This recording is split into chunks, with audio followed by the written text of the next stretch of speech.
Hello बच्चों, चलिए प्रश्न प्रारंभ करते हैं। एक समतल उत्तल लेंस की वक्रता त्रिज्या 20 सेंटीमीटर है। वक्रता त्रिज्या 20 सेंटीमीटर है। कांच का अपवर्तनांक तथा फोकस दूरी की गणना कीजिए। हमें अपवर्तनांक और फोकस दूरी की गणना करनी है। तो चलिए सबसे पहले प्रश्न की मुख्य अवधारणा समझते हैं।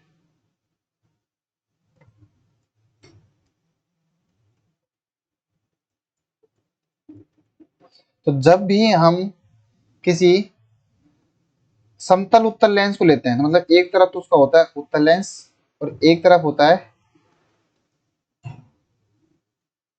समतल लेंस।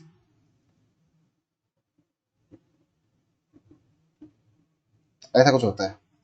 तो इस तरफ के लिए तो इसकी जो कुछ त्रिज्या होगी R1, पर इस तरफ की त्रिज्या इसकी हम लेते हैं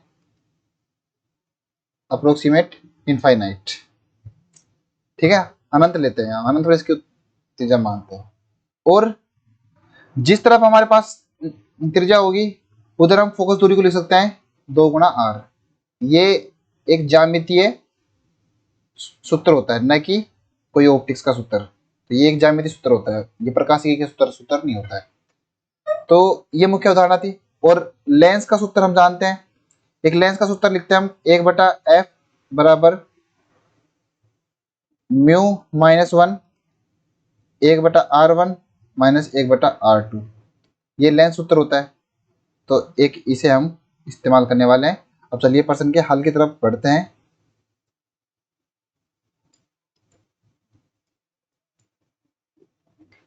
तो हम ये वाला सूत्र अप्लाई करते हैं 1/f बराबर म्यू, यहाँ पे अपवर्तनांक है कांच का, -1 1/r1 माइनस 1/r2।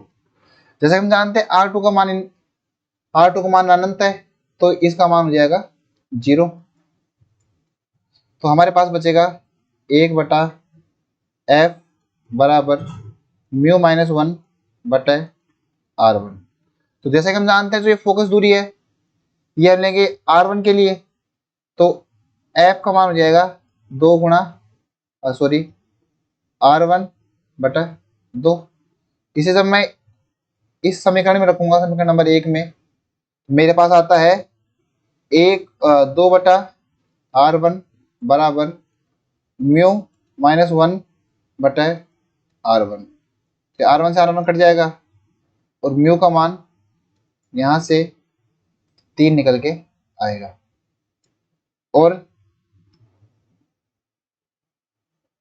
जो फोकस दूरी होती है वो हो जाएगी 20/2, जो कि 10। यहाँ पे एक गलती करी, ये होता है R/2। तो ये है अपवर्तनांक का मान म्यू 3 हो जाएगा और फोकस दूरी का मान 10 सेंटीमीटर, सॉरी इसका मान यहाँ से 10 सेंटीमीटर हो जाएगा। फोकस दूरी 10 सेंटीमीटर और अपवर्तनांक 3। तो आशा करता हूँ आप प्रश्न समझ में आया होगा। धन्यवाद।